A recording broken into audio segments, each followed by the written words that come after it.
സ്നേഹമുള്ള ദേശനിവാസികളെ, പ്രിയമുള്ള സഹോദരങ്ങളെ, അല്പസമയം തിരുവചനത്തിൽ നിന്ന് ചില വേദഭാഗങ്ങൾ മാത്രം നിങ്ങളുമായി പങ്കുവയ്ക്കുമ്പോൾ, പ്രിയമുള്ളവരെ, നിങ്ങളുടെ ശ്രദ്ധയെ ഈ മൈക്കിന്റെ ശബ്ദപരിധിയിലേക്ക് യേശുക്രിസ്തുവിന്റെ നാമത്തിൽ അല്പസമയം ക്ഷണിക്കുകയാണ്. കാലം തികഞ്ഞു, ദൈവരാജ്യം സമീപിച്ചിരിക്കാൻ മാനസാന്തരപ്പെട്ട സുവിശേഷത്തിൽ വിശ്വസിക്കുമെന്ന് തിരുവചനം നമ്മെ ബോധ്യപ്പെടുത്തുന്നുണ്ട്. ആയതിനാൽ നമ്മുടെ ജീവിതത്തിൽ നമുക്ക് രക്ഷിതാവും കർത്താവുമായ യേശുക്രിസ്തുവിനെ നമ്മുടെ ഹൃദയത്തിൽ കർത്താവും രക്ഷിതാവുമായി സ്വീകരിക്കുവാനും യേശുവിനെ നമ്മുടെ ഹൃദയങ്ങളിൽ എപ്പോഴും യേശു വസിക്കുവാനും തക്കവണ്ണം പ്രിയമുള്ളവരെ നമ്മൾ ഒരുങ്ങിയിരിക്കണമെന്ന് ഓർമ്മിപ്പിക്കുകയാണ്. ആയതിനാൽ കാലം തികഞ്ഞു, ദൈവരാജ്യം സമീപിച്ചിരിക്കാൻ മാനസാന്തരപ്പെട്ട് സുവിശേഷത്തിൽ വിശ്വസിക്കുമെന്ന് തിരുവചനം നമ്മെ പഠിപ്പിക്കുകയാണ്. അതിനാൽ അല്പസമയം മാത്രം നിങ്ങളുടെ മുൻപിൽ നിന്നുകൊണ്ട് ചില വിഭാഗങ്ങൾ മാത്രം സംസാരിക്കുവാൻ ആഗ്രഹിക്കുകയാണ്. റോമാലേഖനം 8-ാം അധ്യായം അതിന്റെ 15-ാമത്തെ വാക്യം പറയുന്നത്, നിങ്ങൾ പിന്നെയും ഭയപ്പെടേണ്ടതിന് ദാസ്യത്തിന്റെ ആത്മാവിനെയല്ല, നാം അബ്ബാ പിതാവേ എന്ന് വിളിക്കുന്ന പുത്രത്വത്തിൻ ആത്മാവിനെ അത്രേ പ്രാപിച്ചത്. ഇപ്പോൾ മനുഷ്യന്റെ ജീവിതത്തിൽ പല വിധത്തിലുള്ള ഭയപ്പാടുകളുണ്ട്. ഒത്തിരി ഭയപ്പാടുകൾ. എന്നാൽ അതിൽ ഏറ്റവും അധികം മനുഷ്യൻ ഭയപ്പെടുന്നത് മരണഭയത്തെയാണ്. അപ്പോൾ അതിനെപ്പോലും നമ്മൾ ഭയപ്പെടേണ്ട എന്നാണ് തിരുവചനത്തിൽ ഇവിടെ റോമാലേഖനം 8-ാം അധ്യായം അതിന്റെ 15-ാമത്തെ വാക്യത്തിൽ അപ്പോസ്തലനായ പൗലോസ് പറയുന്നു. യേശുവിനെ രക്ഷകനും കർത്താവുമായി സ്വീകരിച്ചുകൊണ്ട് യേശുവിന്റെ കൽപ്പനകളെ പ്രമാണിച്ച് വിശുദ്ധ ജീവിതം നയിക്കുന്ന ഒരു മനുഷ്യന്റെ ജഡം മാത്രമേ ഇവിടെ നഷ്ടപ്പെട്ടു പോകുന്നുള്ളൂ. അവന്റെ ആത്മാവോ അത് ദൈവത്തിന്റെ കൂടെ തന്നെ വസിക്കും എന്നുള്ളത് നമുക്കിവിടെ കാണുവാൻ കഴിയും. അതിനാൽ ഏറ്റവും വലിയ ഭയം മരണഭയമാണ് മനുഷ്യനുള്ളത്. അപ്പോൾ ഇങ്ങനെ നാം ചിന്തിക്കുന്നുവെങ്കിൽ, തീർച്ചയായും യേശുവിൽ വിശ്വസിക്കുന്നുവെങ്കിൽ, യേശു മരിച്ചുയർത്തെഴുന്നേറ്റ് സ്വർഗത്തിലേക്ക് കരേറിപ്പോയതുപോലെ യേശുവിന്റെ വീണ്ടും വരവിൽ, 2-ാമത്തെ വരവിൽ കാഹളം ധനിക്കുമ്പോൾ യേശുക്രിസ്തുവിൽ വിശ്വസിച്ച് മരിച്ചവരൊക്കെയും ക്ഷണനേരത്തിൽ അവനോട് കൂടെ എത്തിച്ചേരും. യേശുവിന്റെ അടുത്ത് അവരൊക്കെയും എത്തിച്ചേരുമെന്ന് ഇവിടെ തിരുവചനം നമ്മെ ബോധ്യപ്പെടുത്തുകയാണ്. ഇപ്പോൾ നമ്മുടെ ജീവിതത്തിൽ അനേകം പ്രതികൂല സാഹചര്യങ്ങൾ, അനുകൂലമായ സാഹചര്യങ്ങൾ, ഇതൊക്കെയും ഒരു മനുഷ്യന്റെ ജീവിതത്തിലുണ്ട്. അത് വിശ്വാസിയായിരുന്നാലും അവിശ്വാസിയായിരുന്നാലും. ഇപ്പോൾ ഏറ്റവും വലിയ പ്രതികൂല സാഹചര്യങ്ങൾ ഉണ്ടാകുമ്പോൾ ഒരു വിശ്വാസിയെ സംബന്ധിച്ച് അവനവിടെ തകർന്നു വീഴുകയല്ല. അവൻ യേശുവിന്റെ ആത്മാവിന്റെ ശക്തിയാൽ അവൻ ബലം പ്രാപിച്ച് അതിനെ തരണം ചെയ്ത് അവന്റെ ജീവിതം മുൻപോട്ട് നയിക്കുമ്പോൾ അതല്ലാത്ത പലരും തളർന്നു വീഴുന്നതായി പ്രിയമുള്ളവരെ നമുക്ക് കാണുവാൻ കഴിയും. എന്നാൽ യേശുവിൽ വിശ്വസിക്കുന്ന ഒരു മനുഷ്യനെ സംബന്ധിച്ച് അപ്രകാരമൊന്നും അവർക്ക് ഭയപ്പെടേണ്ട കാര്യമില്ല. അവർ മരിച്ചാലും ജീവിക്കും എന്നാണ് തിരുവെഴുത്ത് പറയുന്നത്. 2 തിമോത്തിയോസ് 1-ാം അധ്യായം അതിന്റെ 7-ാമത്തെ വാക്യം പറയുന്നത് ഭീരുത്വത്തിന്റെ ആത്മാവിനെയല്ല, ശക്തിയുടെയും സ്നേഹത്തിന്റെയും സുബോധത്തിന്റെയും ആത്മാവിനെ അത്രേ ദൈവം നമുക്ക് തന്നത്. അപ്പോൾ ദൈവം നമുക്ക് തന്നത് ഭീരുത്വത്തിന്റെ ആത്മാവല്ല, ആത്മാവിനെയല്ല, ശക്തിയുടെയും സ്നേഹത്തിന്റെയും സുബോധത്തിന്റെയും ആത്മാവിനെ അത്രേ. കാരണം ഈ ആത്മാവ്, ദൈവം തന്നെ ആത്മാവ് നമ്മളിൽ വസിക്കുമ്പോൾ നമുക്ക് സുബോധമുണ്ട്. ഞാൻ ആദ്യം പറയുവാൻ തന്നെ മറന്നുപോയി, ഈ കാലഘട്ടത്തെ നാം പഠിക്കുമ്പോൾ മയക്കുമരുന്നിന്റെയൊക്കെയും വലിയ പ്രതികൂലങ്ങൾ അനേക ചെറുപ്പക്കാർ നഷ്ടപ്പെട്ടു പോയിക്കൊണ്ടിരിക്കുകയാണ്, മാതാപിതാക്കൾക്കും അവരുടെ ആ ദേശത്തിനും തന്നെ. കാരണം അവർ തിരിച്ചു വരികയില്ല. അവർ തിരിച്ചു വരിക എന്ന് പറയുന്നത് അസാധ്യമായ കാര്യമാണ്. അല്ലെങ്കിൽ ദൈവത്തിന് അവരോട് മനസ്സലിവ് തോന്നുവാൻ അവർ ദൈവസന്നിധിയിൽ വരണം. ഇപ്പോൾ മയക്കുമരുന്ന് മനുഷ്യനാകുന്നത്ര ഉപയോഗിക്കാതിരിക്കുക, അത് നമ്മുടെ കൺമുൻപിൽ വെച്ച് അല്ലെങ്കിൽ നമ്മുടെ അറിവിൽ ആരെങ്കിലും അത് വിതരണം ചെയ്യുന്നുണ്ടെങ്കിൽ അത് നിർത്തലാക്കുക, അല്ലെങ്കിൽ നിയമത്തെ അറിയിക്കുക.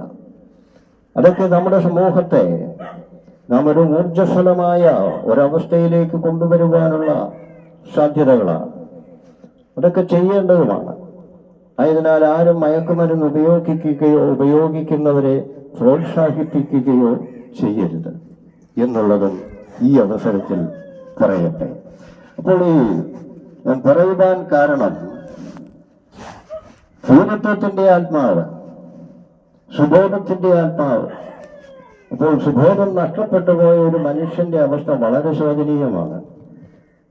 ആയതിനാൽ പ്രിയമുള്ളവരെ, അപ്രകാരമുള്ള കാര്യങ്ങളൊന്നും നാം ചെയ്ത് അങ്ങനെ സുബോധം നാം തന്നെ നഷ്ടപ്പെടുത്തി കളയുന്ന ഒരവസ്ഥ നമ്മുടെ ജീവിതത്തിൽ സംഭവിക്കരുതേ എന്ന് ഞാൻ പ്രാർത്ഥിക്കുകയാണ്. പിന്നെയും തിരുവചനം പറയുന്നു, എബ്രായ ലേഖനം 2-ാം അധ്യായം അതിന്റെ 15-ാമത്തെ വാക്യം പറയുന്നത്, പിശാചിനെ തന്റെ മരണത്താൽ നീക്കി ജീവപര്യന്തം മരണഭീതിയിൽ അടിമയായിരിക്കുന്നവരെയൊക്കെയും വിടുവിച്ചു എന്ന്. അപ്പോൾ എന്താണ്? പിശാചിനെ തന്റെ മരണത്താൽ നീക്കി ജീവപര്യന്തം മരണഭീതിയാൽ അടിമഭീതിയിലായിരിക്കുന്ന ജീവപര്യന്തം മരണഭീതിയാൽ അടിമഭീതിയിലായിരുന്നവരെയൊക്കെയും വിടുവിച്ചു എന്ന്. അപ്പോൾ യേശു കർത്താവിന്റെ അടുത്ത് നാം ചെല്ലുന്നുവെങ്കിൽ തീർച്ചയായും ആ യേശു കർത്താവ് നമ്മളെ സഹായിക്കും. നമ്മൾ ഭീരുക്കളായി ജീവിക്കേണ്ടതായ ഒരു കാര്യവുമില്ല. അങ്ങനെയൊരു ആത്മാവല്ല ദൈവം നമ്മളിൽ വസിക്കുന്നുവെങ്കിൽ നമ്മളിലുള്ളത് എന്ന് ഇപ്പോൾ ഞാൻ ഓർമ്മിപ്പിക്കുകയാണ് തിരുവചനത്തിൽ കൂടി. ആയതിനാൽ പ്രിയമുള്ളവരെ, 2 കൊരിന്ത്യർ 7-ാം അധ്യായം അതിന്റെ 1-ാമത്തെ വാക്യം പറയുന്നത്, പ്രിയമുള്ളവരെ, ഈ വാഗ്ദത്തങ്ങൾ നമുക്കുള്ളത് കൊണ്ട് നാം ജഡത്തിലെയും ആത്മാവിലെയും സകല കന്മഷവും നീക്കി നമ്മെ തന്നെ വെടിപ്പാക്കി ദൈവഭവനത്തിൽ വിശുദ്ധിയെ തികച്ചു പോവുക എന്ന് ഇവിടെ അപ്പോസ്തലനായ പൗലോസ് ബോധ്യപ്പെടുത്തുകയാണ്. കാരണം വാഗ്ദത്തങ്ങൾ നമുക്കുണ്ട്, ദൈവം നമുക്ക് നൽകിയിരിക്കുന്നതാണ്, അല്ലാതെ മറ്റാരും നൽകിയിരിക്കുന്നതല്ല. വാഗ്ദത്തങ്ങൾ തീർച്ചയായും അതിന്റെ കാലമാകുമ്പോൾ നമുക്ക് ലഭിക്കുകയും ചെയ്യും. അത് വലിയ അനുഗ്രഹം തന്നെയാണ് ദൈവം നമുക്ക് തന്നിരിക്കുന്ന, അല്ലെങ്കിൽ നമുക്കായി നൽകുന്ന വാഗ്ദത്തങ്ങൾ. അത് നമ്മുടെ ജീവിതത്തിൽ നമുക്കത് ലഭിക്കാതെ പോകുകയില്ല, നാം അത് അനുഭവിക്കാതെ ഇരിക്കുകയുമില്ല. അത് ദൈവം പറഞ്ഞിരിക്കുന്നതും ദൈവം തന്നിരിക്കുന്നതും ദൈവം തരുന്നതുമാണ്. അതിനാൽ ഇപ്രകാരമൊക്കെയും നാം ദൈവത്തിങ്കിൽ നിന്ന് പ്രാപിക്കുകയും അനുഭവിക്കുകയും ചെയ്യണമെങ്കിൽ നാം ഇപ്രകാരം ചെയ്യേണ്ടിയിരിക്കുന്നു. മനുഷ്യവർഗത്തിന്റെ പാപത്തിന്റെ പരിഹാരത്തിനു വേണ്ടി കാൽവരിയിൽ ക്രൂശിക്കപ്പെട്ട യേശുവിനെ നാം രക്ഷകനും കർത്താവുമായി നമ്മുടെ ഹൃദയത്തിൽ സ്വീകരിക്കണം. അപ്പോഴാണ് നമുക്ക് അപ്രകാരമുള്ള ദൈവത്തിന്റെ വാഗ്ദത്തങ്ങളും ദൈവത്തിന്റെ അനുഗ്രഹങ്ങളും ദൈവത്തിന്റെ ആത്മാവും നമുക്ക് ലഭിക്കുന്നത് എന്ന തിരുവെഴുത്ത് നമ്മെ ബോധ്യപ്പെടുത്തുന്നുണ്ട്. ആയതിനാൽ നമ്മുടെ ചുറ്റുപാടുകൾ ഒക്കെയും നാം കണ്ടുകൊണ്ടും അറിഞ്ഞുകൊണ്ടും ഇരിക്കുന്നവരാണ്. ദൈവം അത്ഭുതം ചെയ്യുന്ന ദൈവമാണ്. ആ ദൈവം നമ്മുടെ രോഗങ്ങളെ സൗഖ്യമാക്കുവാൻ ശക്തനാണ്. ഇന്നും ദൈവം നമ്മോട് കൂടെ ഇരിക്കുന്നു. ആ ദൈവം നമ്മെ സൗഖ്യമാക്കും.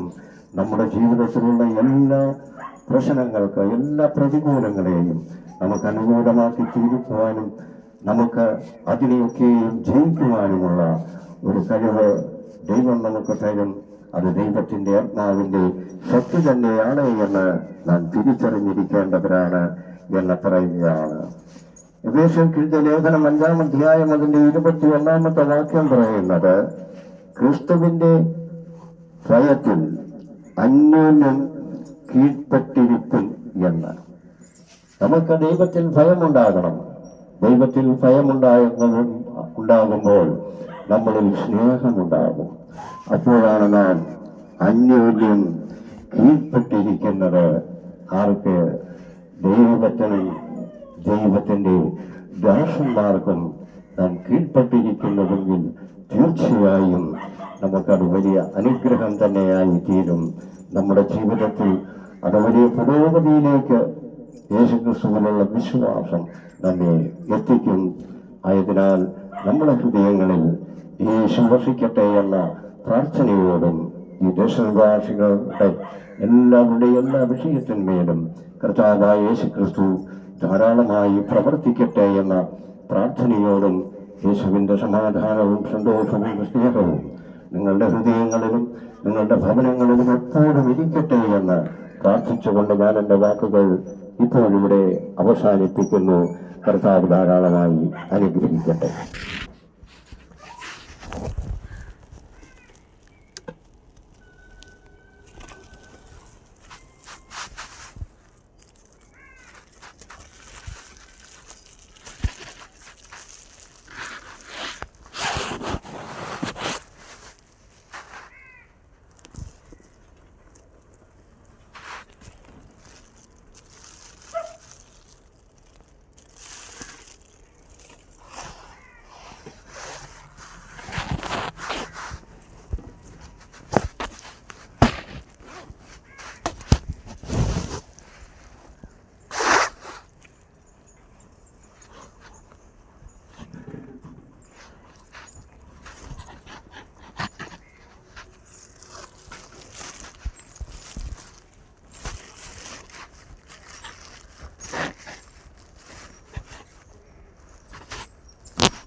കളിയാക്കുവാണേ.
പോയേക്കുവാ,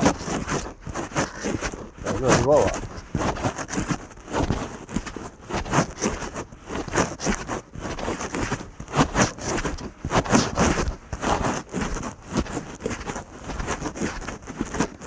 네.